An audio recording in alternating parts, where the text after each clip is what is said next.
We are starting the session. Good afternoon, everyone, doctors, Prashanth, and attendees. So this side, Dr. Bharti from BJ and RadarOpus software team. Today we are discussing here about the cases. We are discussing on the clinical application of delusion and delirium rubrics in emergency. So our speaker is Dr. Prashanth Viswanath. So let me give you a quick introduction of Dr. Prashanth. Dr. Prashanth is a consultant homeopathic physician practicing for the last 18 to 19 years in Bangalore. He has done BHMS from 𝐬𝐩𝐞𝐫, Bangalore. His postgraduate degree from NESH, New England School of Homeopathy, Amherst, USA. SCPH and SCPH Plus from Predictive Homeopathy, Mumbai. He is direct student of Dr. Paul Herscu, 2 years course. He is a specialist in emergency and chronic cases. So today Dr. Prashanth is here with us to discuss about the delusion and delirium rubrics in cases of emergency. So Dr. Prashanth, now I over to you. You can just start the session. All right. Today I have a very interesting seminar coming up for all of you. We are going to be talking about the use of rubrics, especially unique rubrics in the mental states from the mind section and also the generality section. So I'm going to show you how you can narrow down the choices of the remedy in very difficult and different cases. So that is basically going to be the topic for discussion today. So we have, there are many cases which involve alumina and aluminium salts. There are about 3 cases. And then we have a case, that first 3 cases are basically illustrating alumina and alumina salts. Initially, I planned a seminar wherein I would talk about different alumina salts like alumina oxidata, alumina phosphorica, etc. But I don't have the long-term follow-up to back the prescription. So I'm presenting 3 cases related to alumina and the salts.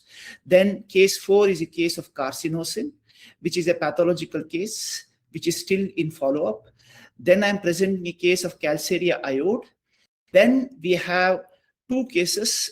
Case 6 is ambra gricia case, and which is followed by magmure. And case 7 is a case of mancinella followed by argentum nitricum. So before we start the webinar, let me just bring up this concept.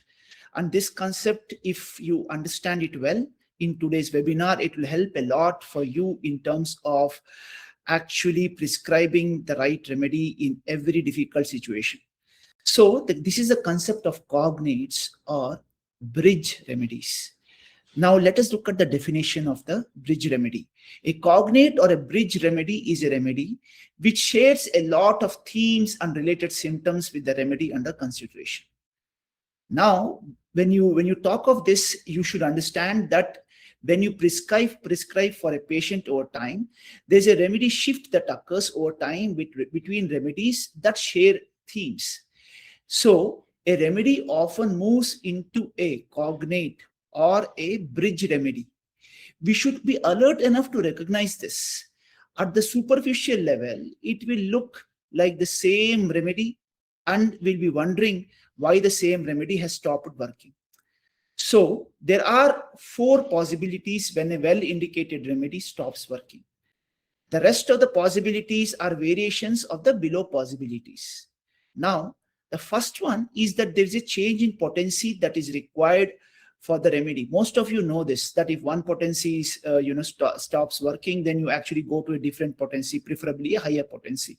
But what many of you do not know is that it is necessary to go to a very low potency like 3C, 3X or 6CH, because many cases that we are seeing today have deep pathological transitions and transformations, pathological changes that have happened, and they can only be resolved when you go to a very low potency. Now, the second possibility is that there is a miasmatic block. and a corresponding no-sode or remedy is needed, which is going to resolve that block. That's the second option. The third option is, which is what we are going to be talking about mostly in today's webinar, is the need for a cognate remedy, which shares a lot of things with the remedy that was indicated. This could very well be a salt of the indicated remedy. For example, if you gave alumina, alumina may not work after a time, and then you may require something like alumina silicata, or you may require alumina oxidata, or a remedy which has a remedy being used as part of its constitution. For example, you may have given silicea, it may have worked for some time, then you feel that it is no longer working. Then you may have to consider a remedy called 𝐬𝐸𝐞𝐚, which is a plant remedy, which contains silicea as one of the prime ingredients within it. So also, 𝐬𝐸𝐞𝐚 is not necessarily a very well indicated or very popular remedy. So the remedy could also be a rare remedy. The last one would be wherein you do not consider the constitutional state at all, and you prescribe exclusively for the pathology that is present. See, suppose somebody comes, a kid comes to you, or an old man comes to you with an eye problem. You may be required to give a medicine which centers exclusively on eye and eye as a pathology. And within eye, if, for example, the sclera is affected, you may be required only to give remedies which affect the sclera, like silicea, or you may be required to give medicines which exclusively affect the retina, for example, like phosphorus. So this is the way you need to deal with some of these deep pathological cases, including cataract, for example. Phosphorus is a very popular remedy when used, especially in low potencies, for cases of cataract. And you would see that if you use low potencies, many of the time it doesn't really matter the constitution, because the case has become completely pathological. The case will respond to phosphorus. Okay. So now what do you mean by this? So I'm giving you a couple of examples here, wherein you can actually see what is happening here. Okay, so cognate or bridge remedies are based on themes which are relevant to the case under consideration. For example, let us say you are considering remedies for a person who has problems in his digestive apparatus. So you are giving him silicea. And what you notice is, after you have prescribed silicea for a while, you see that the case changes. The person becomes from chilly to hot. Then the person, instead of having problems predominantly in the digestive apparatus, he starts developing some kind of throat infections. So you see the change in generals from chilly to hot. Then you see the location changing from purely a digestive kind of a symptom like silicea or antim-crude, and then it moves into a throat symptom. Then you know that there is a remedy shift or a syndrome shift from silicea or antim-crude to spongia. So I have given you a partial list of remedies which contain the dotted line you see here in black are the shade, what do you call, the segments or the shade themes of the remedy. So a remedy can cross over from silicea to, let us say, spongia. And then silicea, on the surface, it will look like silicea is indicated, but he would have already shifted to spongia. So you should have an idea about all these things so that you know where to look. So similarly, let us say you have cases wherein there is this issue of duality. And like, a patient's mind is in conflict between two ideas or two thoughts or two emotions. Then you can see, these are all the remedies which have the common theme of duality. See, for example, many of you may associate alumina with thuja. Sometimes you may see, okay, maybe they are related. And maybe many of you will associate lachesis with crotalus horridus, or you could, associate lachesis with anacardium. But how many of you would have, associated alumina with crotalus horridus? One of the cases today, you will see a shift wherein a person who required crotalus horridus respond, for the acute cases or acute situations, and even for chronic situations, actually got a complaint of chronic headaches resolved after we went to a salt of alumina. So these are all very, very interesting. And so without further ado, I start with my first case. Okay. So we will spend, about 5 to 10 minutes for each case, and then I will leave the floor open for questions, because there will be quite a lot of questions. So I'll try to finish the webinar by 3:45, 3:50. Okay. So case one, it's a 47-year-old lady with acute exacerbation of rheumatoid arthritis. So this is a patient of mine who suffers from RA chronically. She reported that after her recent visit to Chennai, she had suddenly developed an acute inflammation in her cervical region, around the region of the neck. So on examination, it looked like a lump which was very red and inflamed. She tells me that it pains terribly, and she has not managed to get a wink of sleep in the last 2 days. I had treated her on the first day, and she waited for 2 days, but absolutely no change with my homeopathic remedy. So on the second day, without any further, help, because I think I was busy with something else, she tried some Ayurvedic remedy and it did not work. So not a wink of sleep for 2 days, and she was suffering with a lot of pain. So I called her to the clinic, and we decided to, take the case at a very deep level. So I asked her, please tell me everything that has happened during your visit to Chennai, including the smallest details. She said that, I kept on asking her for almost 3 to 4 minutes. Finally, she said that there is one incident that had happened. Even while telling you about this, me about this, she was debating whether it was necessary to tell me, because it was apparently totally irrelevant to the case of her cervical inflammation. So she told me that during their onward journey to Chennai, a dog had intercepted their car and her husband had stopped the car. After the dog cleared the way, he had moved ahead with the car. But unfortunately, the dog again came in the way and was hit by the car and reduced to a pulp. She said, the dog was reduced to smithereens. Imagine, the big car hitting the dog at such force. So she said that is one of the incidents, and while returning back from Chennai, the pain started. I asked her how she felt about it. She said that she felt very wrong, that as if she had done a very wrong thing. And even though she had not done it, her husband was the one who ran the car into the dog. He did not suffer so much anxiety of conscience, but she felt it. And it was as if somebody else, it was not her head which was doing the talking, it was somebody else's head. So you look at it, you directly get the remedy when you consider two delusion rubrics. Delusion, head belongs to another, because it was not she who hit the dog, it was her husband. The second most important thing was delusion's wrong, done wrong she has. The third most, as if she has committed a crime. So when you look at all these things, and also the delusion head belongs to another comes because, see, she has not done anything wrong.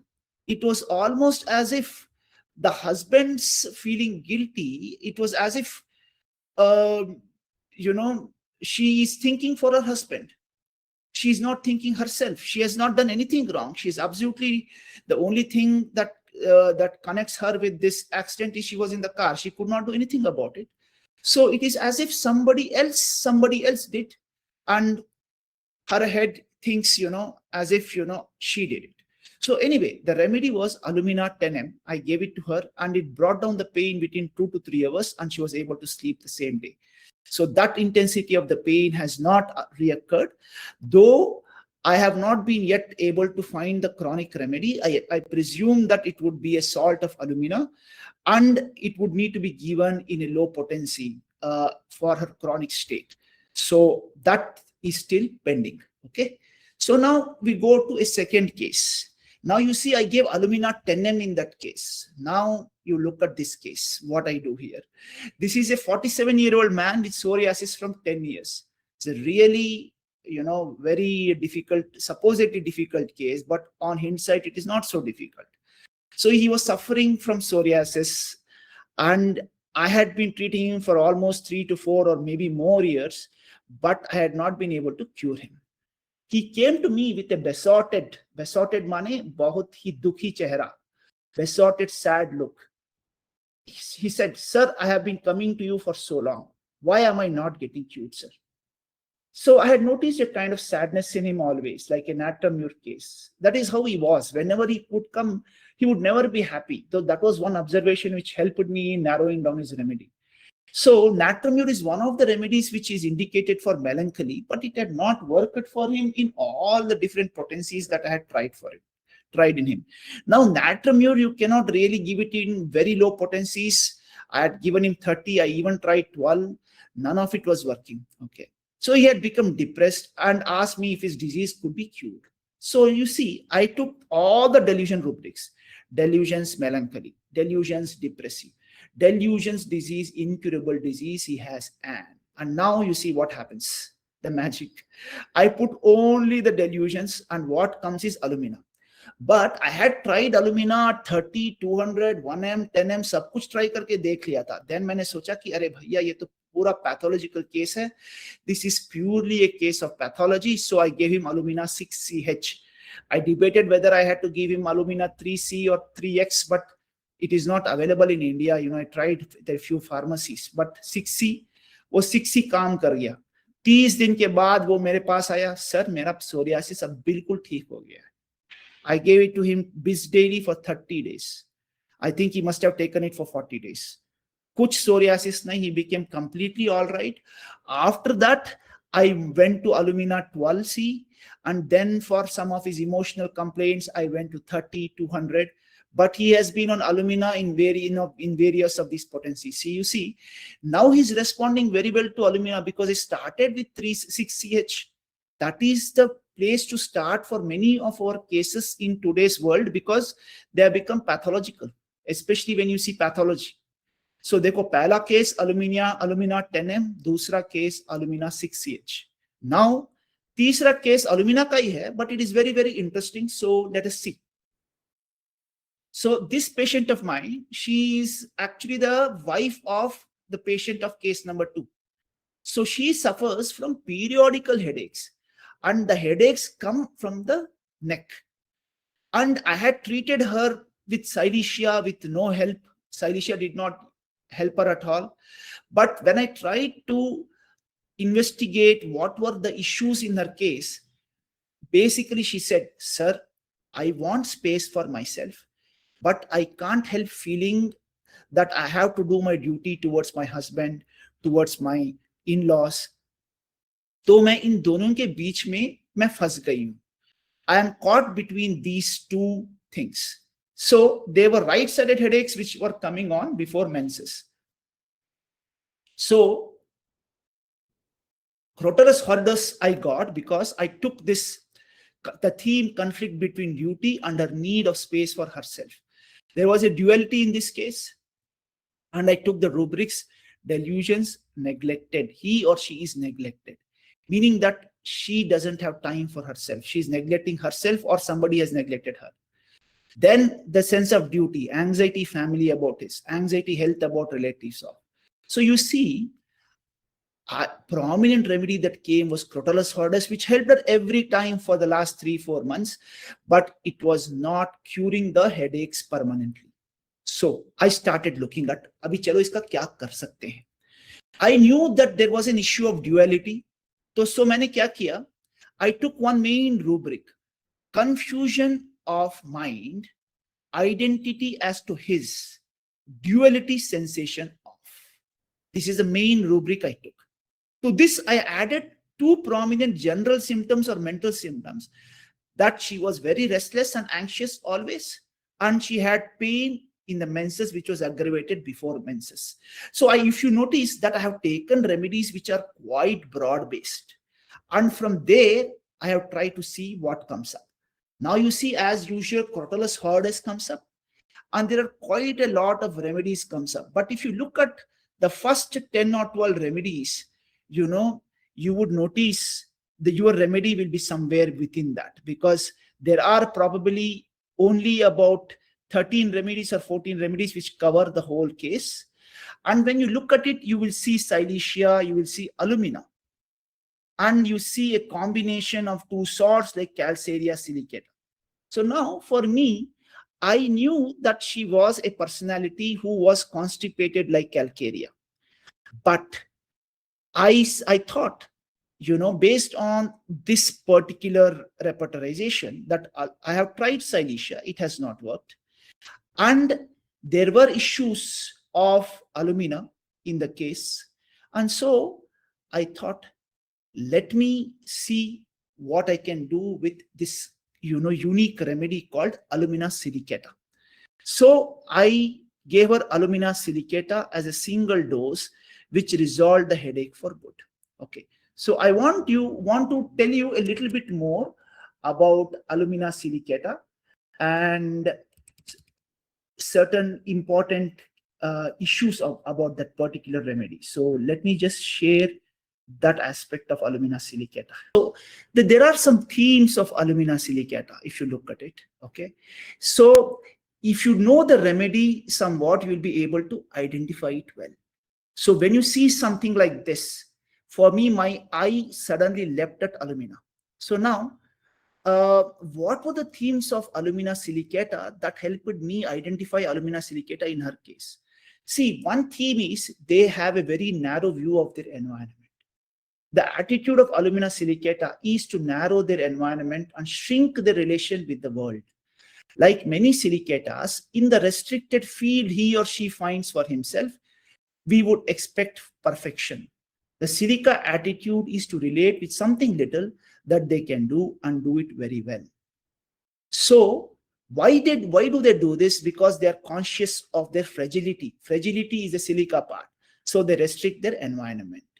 So in this case, this lady had restricted her environment basically to her duties as, a wife, a daughter-in-law, and the only other thing that she was doing for herself was she was learning Sanskrit. So her whole worldview was completely limited by her desire to learn Sanskrit, and she has been doing that only for the last 10 years. Symbiosis. So now the other thing about alumina salts is a kind of a symbiosis. Alumina and alumina compounds are symbiotic, which means that they need to depend on someone else for their survival and living.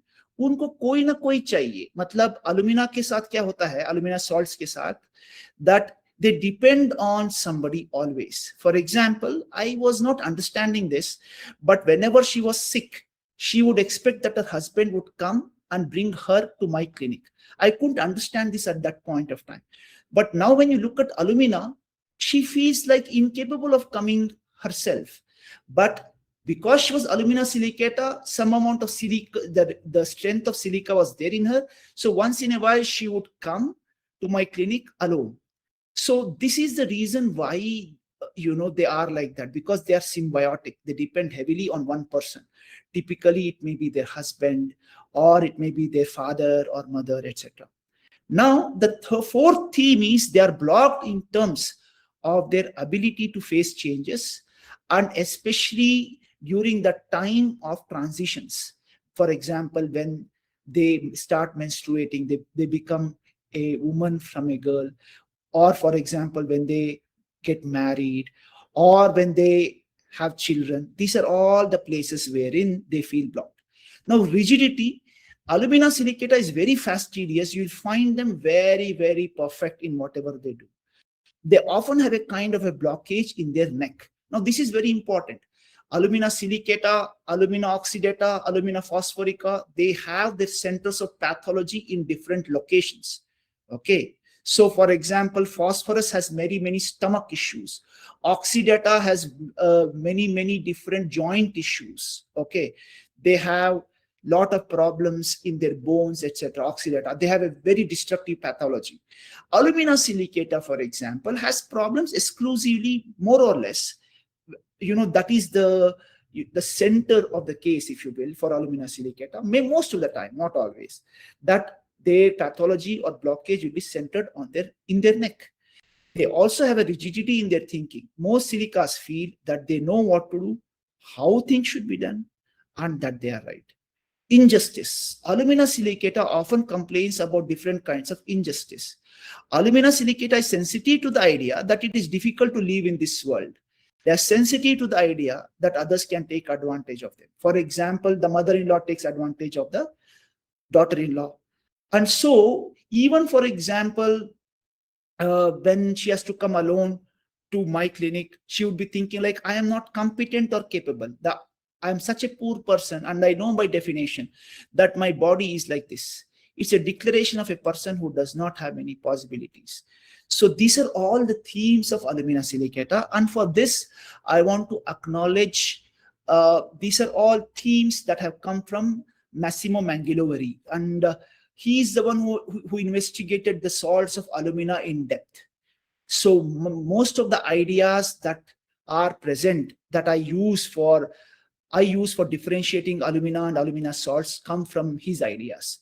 There's a book he has written which is called Insecurity by Massimo Mangiloveri. It is not available in the market.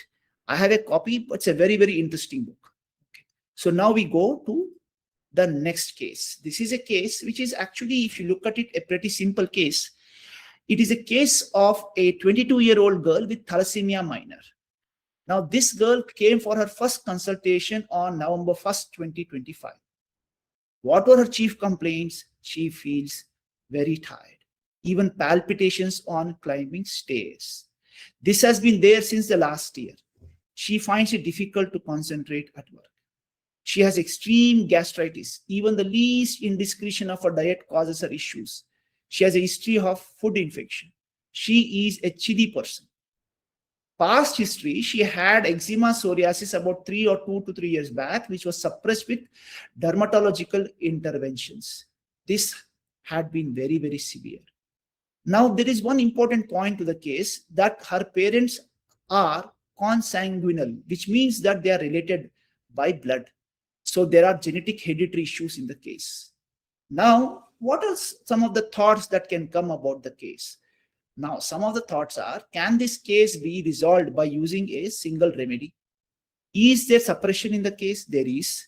Her lungs and digestive apparatus are weak, especially because her skin complaints were suppressed, and ever since she is having problem with her lungs and digestive apparatus. This is a classic metastasis. Many of us know that skin complaints metastasize as lung or digestive complaints. Her mild nature and weakness are evident. She reminds you of phosphorus, pulsatilla, and silica. Her blood test reports, RDW and MCV, are quite abnormal. She has anemia due to hereditary causes. So now, I made a plan of treatment and put through a chronology of remedies that could be required in her case. So I said, we will need the possible remedies: phosphorus, silica, pulsatilla, stannum. And I said, okay, because she's having hereditary issues, we will definitely need a miasmatic remedy. So I gave my first prescription November 1st, 2025, phosphorus 200. You look at her, you felt, the whole atmosphere, the way she was reacting, the way the diffusion, as we told us, calls it. Sometimes you just have this feeling for these remedies. So after taking phosphorus 200 for, her gastric issues reduced by 50%. Tiredness remained the same. Her concentration had improved.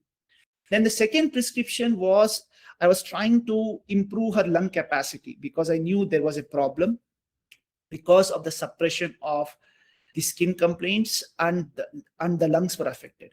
So this was a pathological prescription. After 2 weeks, I found that the asthmatic tendency and difficult respiration on exertion were better by 20 to 25%, not more. The third and fourth prescriptions of pulsatilla and silica, which did not much benefit her. So finally, I decided to address the miasmatic issue, especially the hereditary complaints. See, we can see that she needed a miasmatic remedy. She had problems coming from her parents getting married, both of whom are related by blood.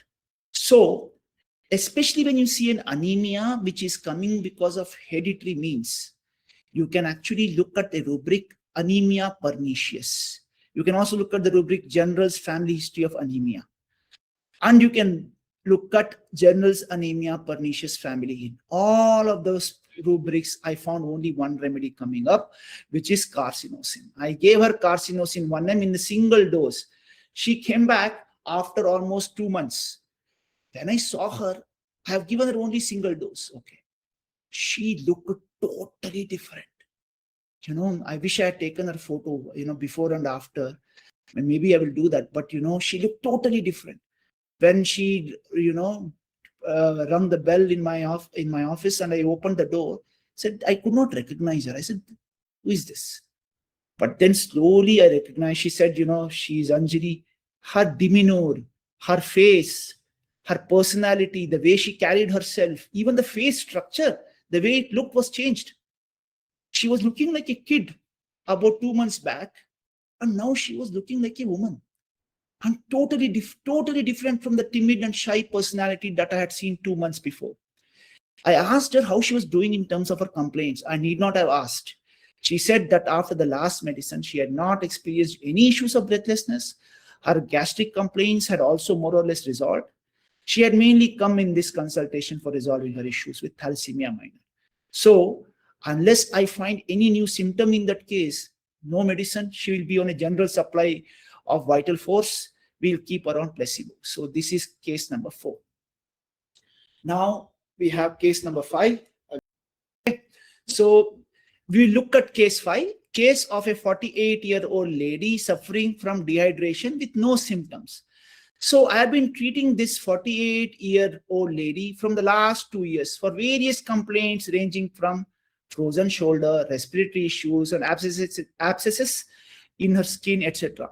Now, this is a very, very different kind of case. So I want you all to listen closely because so many takeaways will come. See, we do not understand that homeopathy as it is practiced today is basically a subset of what in our country we call it the science of Tantra and Mantra Vidya, which is basically the activation of energy centers within the body. Both Tantra and Mantra do it. And homeopathy, for those of you who are interested, they can contact me. I will give you more details. It is nothing but the practice of mantra sadhana in a way. And so, in this case, you will understand how the two are interrelated also. So this lady is a practitioner of Sri Vidya Mantra Sadhana. Every now and then, after some intense practice of sadhana, she develops some symptoms for which she consults with me. Every time she does some major sadhana and she gets some physical complaint, she comes over to me. Because what is actually happening is when you really and with a very deep devotion do mantra sadhana, what happens is your mind is getting purified. It becomes more and more clear and pure, and the symptoms, they start traveling from the mind to the body. So for example, if you are a very angry person, you become peaceful, but the anger will be reflected in your legs. For example, it will come out as maybe a very strong case of knee pain, like there's a torn ligament, or there is a sudden a problem in the joints of your knees, or it may be there, for example, in your hip joint or anything like that. It may come anywhere in the body, or you may develop even I have seen cases who do excessive amount of mantra sadhana suddenly developing heart complaints. So it is just the disease traveling it is like a homeopathic remedy. The disease, the loci or the focus of the disease is going from the mind to a part of the body. So now at this consultation, she reported that she was experiencing extreme dehydration and her mouth and body had gone very dry. तो मैंने पूछा, इतना dehydration है, mouth and body has gone dry, क्या हुआ? She said, कोई और problem नहीं है सर, मैं खा रही हूँ, पी रही हूँ, but dehydration का कोई symptom ही नहीं है. There is no symptoms of dehydration. There is no vomiting, no diarrhea, no excess discharge of blood during her menses. Anything which can cause dehydration, कुछ है ही नहीं. So as you can understand, this is purely an energetic shift in whatever that has happened. It is not because of any physical problem. The dehydration is because of a leakage of energy. And this is what I want you all to focus, that you just don't leak physical fluids. You can have dehydration because of leaking excess energy also. So now, in fact, her menses had not even arrived.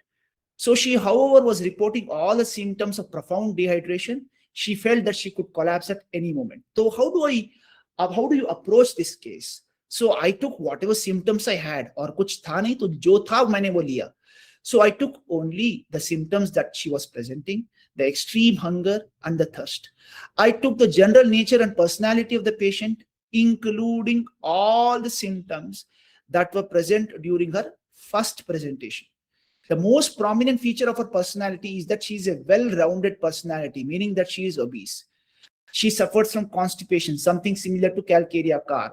She is a very cheerful personality. And she is a heart patient, which contraindicates 𝐀𝐶.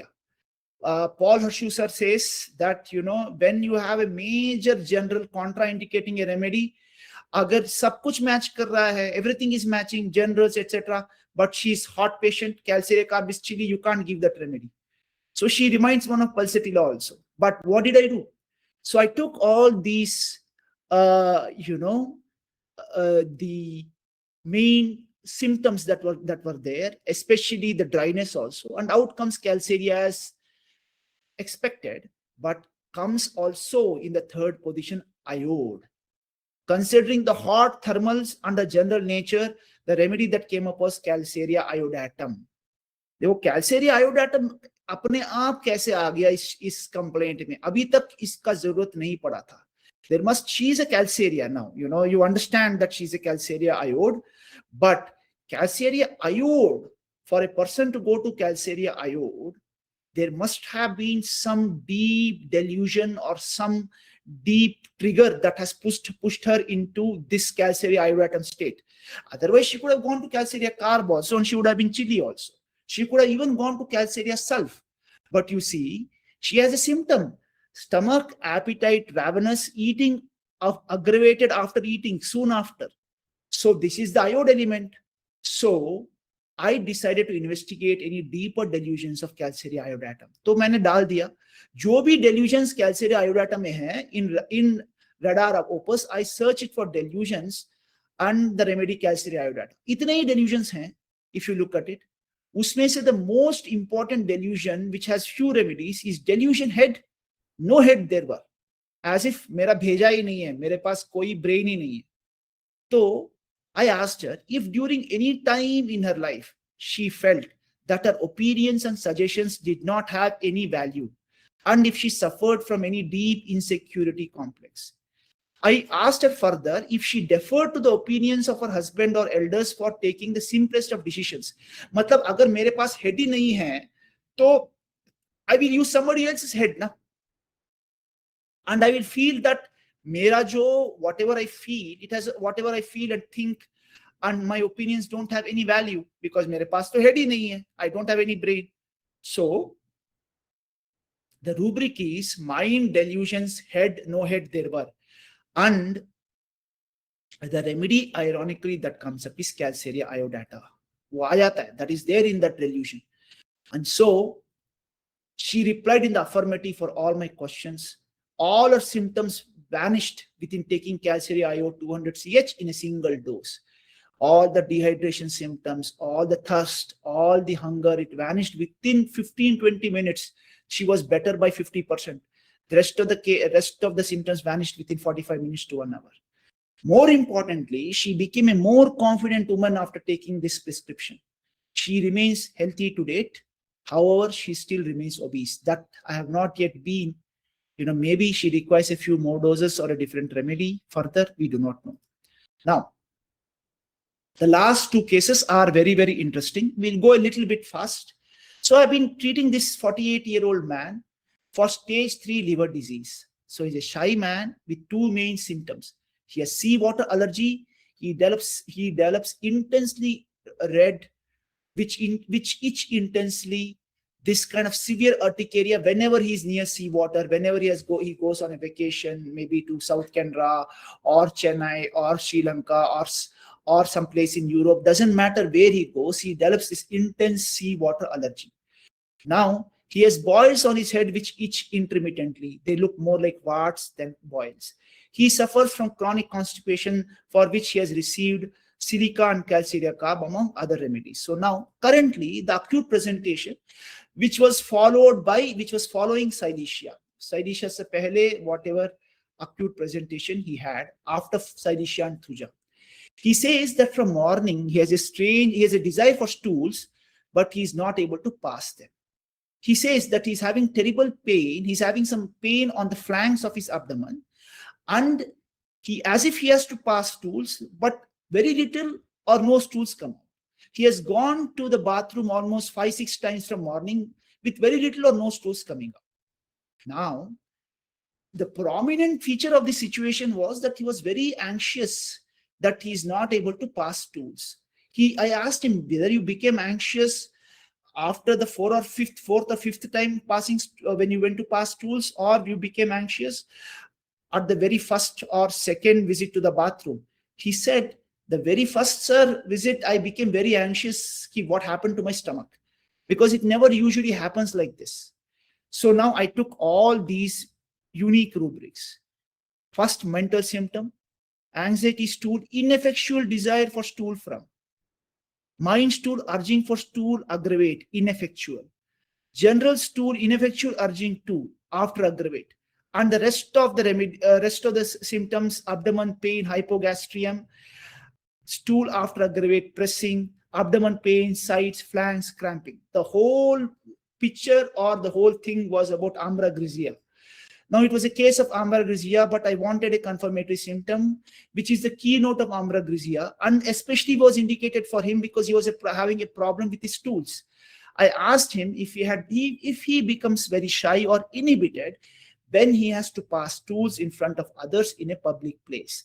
He replied in the affirmative. So I gave him a single dose of amblyopia 200, which resolved all the issues with regard to his constipation within 30 minutes, or maybe took another 15 or 20 minutes. So now, the important thing is what happened after that. After this, something strange happened, that after 2 weeks, he went for a vacation near a seaside resort or seaside city. This time when he went, he did not have any allergy. So amblyopia had worked for his sea allergy. Now you might wonder, why is amblyopia working for sea allergy? Until you realize or recognize that amblyopia is a remedy that comes from the whale, the blue whale. Okay. Now it is, and then because amblyopia is not proved so well, you may not understand that it actually has a very good skin symptomatology also. Okay. So anyway, that is the connection between amblyopia and the sea salt. Now, this situation persisted for about 4 to 5 months. When, on a vacation to Japan, he reported a recurrence of the urticaria. And always he used to carry amblyopia with him. But this time, I had given him amblyopia in a few different potencies. But this time, he failed to respond to any of the potencies of amblyopia. So now I had to consider the main issues of the case, and I had to come up with the bridge remedies that he would require now. So what was my opening into the case for his follow-up? I know that he's a very shy person. I asked him to talk to me about his shyness so that I could find out something unique about his shyness. So I asked him what the main issues are with his shyness. So I told him, what are the main issues? I know you are shy, but what are the main issues further within that shyness? He told that he has a problem. He's not able to say no to anybody. I cannot say no, sir. If somebody asks me for something, some help, or for some other thing, he's just not able to say no. And he says he has landed up in trouble quite a lot of time from the relatives and even in his office because of that.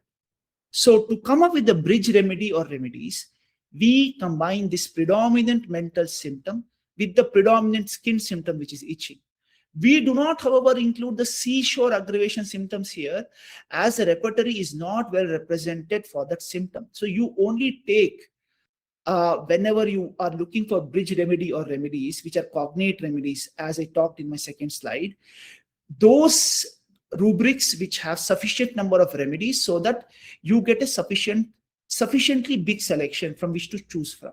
So here we have about, you took all those, the mental symptom, mind comply to the wishes of others, feeling he has to, which is the main symptom that he said he is not able to say no to anybody. Then the itching in the skin. These are the only 3 rubrics representing the itching in the skin. I had to combine these 3 so that you would come, maybe with 7 or 8 remedies. Then what do you notice? You notice ambragresia, but you also notice magmure. If you were to combine, maybe you would notice some other remedies like natramure also. But this is what you notice. And what do you notice? You look at remedies that come up: alumina, magmure, ammonium car, barytica, bovista. So he is definitely not an alumina. He heads a company, for God's sake. He's in charge of a company. He's not a baryta or a bovista. So the only remedy that was flashing or that came out was magmure. Now I just try to see if magmure is covered in the rubric aggravation from the seashore. It is listed skin eruptions, urticaria, seaside at only one of 3 remedies. I actually feel that sanicula aqua, natramure, and any salt that is present in the sea water should be in this rubric. But unfortunately, it is not. Magmure is a salt of the sea. Natramure is a salt of the sea.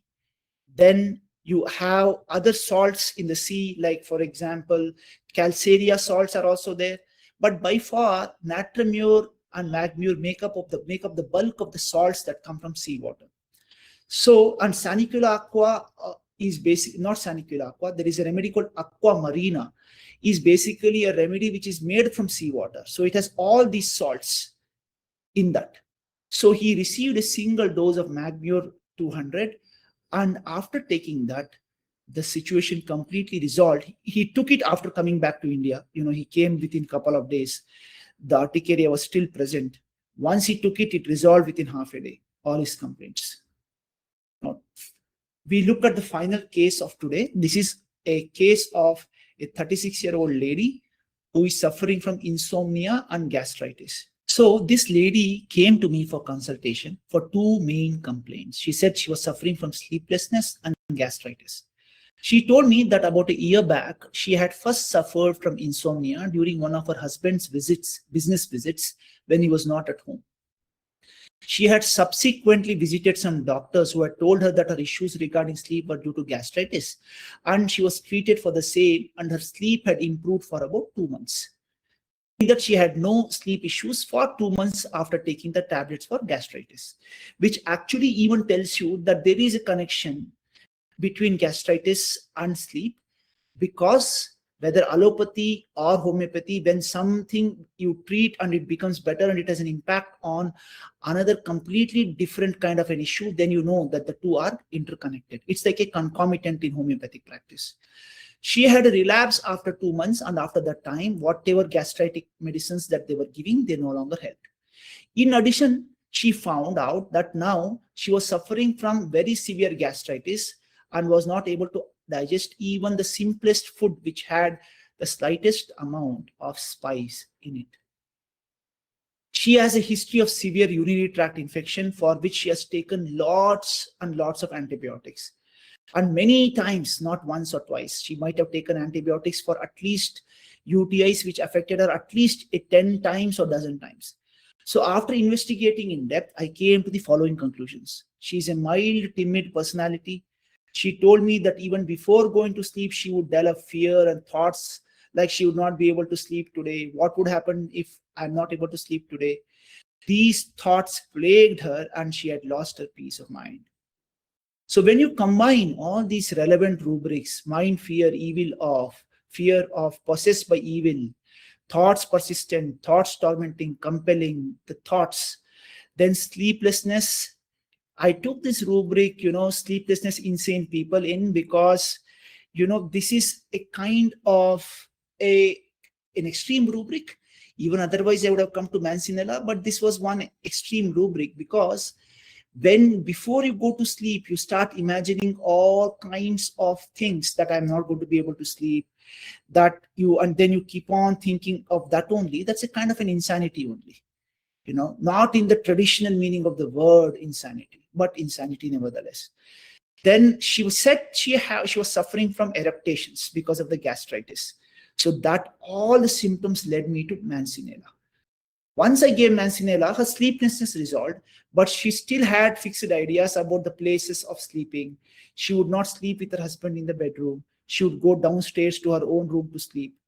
So because I did not want to disturb her at this point of time, I gave her placebo. She received the placebo, and the placebo had a very strange impact. After taking the placebo, she felt an overwhelming drowsiness during her vacation in Japan. She said everything was fine, sir, in Japan, but I always felt sleepy because of taking that medicine, which was actually a placebo. But I am bringing this up because we should know that even placebos have a specific impact, which you can consider, for example, in giving a further follow-up remedy, etc. A month later, she came back for a visit and reported a very severe UTI, for which she received Cantharis 1M, multiple doses, cannabis sativa, 𝐬𝐤𝐞𝐫, all typical remedies related to UTI. Once the UTI was resolved, that particular aspect or that particular phase of treatment of the issues that she was facing, especially regarding UTI, was over. That particular part of treatment of the pathology was over. So I said, okay, let us wait for a month. So there was a lull for about a month. After a month, she again came back complaining of severe acidity and once again issues of sleeplessness. She received 𝐬𝐞𝐫 for acidity, which did not help her too much. It helped, but not completely. So now there was again, after 𝐬𝐞𝐫, because 𝐬𝐞𝐫 was not the proper remedy, and then after a week, it became very severe acidity. She again developed fear of her own thoughts and sleeplessness. Now, there was some difference here. The first time when she came, she had poor sleep due to acidity. Now, okay. Now, this is important. The first time she came, her mind was affected, okay? And then that was because that was when she received Mancinella. Mancinella is a purely mental prescription. But now there's a typo here. When she has come, she had initially, when she came, this is what this sentence means. When she came initially about 2 weeks back for her acidity, the poor sleep was due to the acidity. And once it gradually became very severe and she was not able to sleep, then her mind got affected. So what was affected primarily initially was the stomach. When it continued for some more time, some more days or a week, she developed symptoms of the mind also.